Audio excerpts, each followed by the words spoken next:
бүгін Шымкент қаласында су ресурстар маркетинг био электр станциясына келдік. Біз BI Групптан Астана қаласынан келіп отырмыз. Бұл енді біздің өзіміздің осы Қазақстанда ең алғашқы жолға қойылған және іске асқан қазірге дейін осы тоқ шығарып жасыл энергия көздерімен пайдаланудағы ең бір жақсы мысал.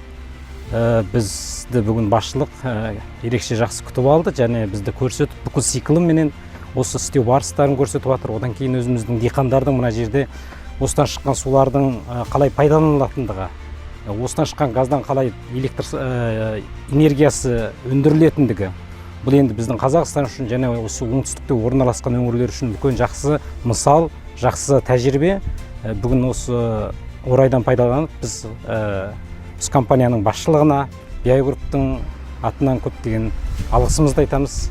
Өте есте қаларлықтай өзіміз қатты разы болған бір жақсы бір не болды, экскурсия болды. Көп рахмет сіздерге.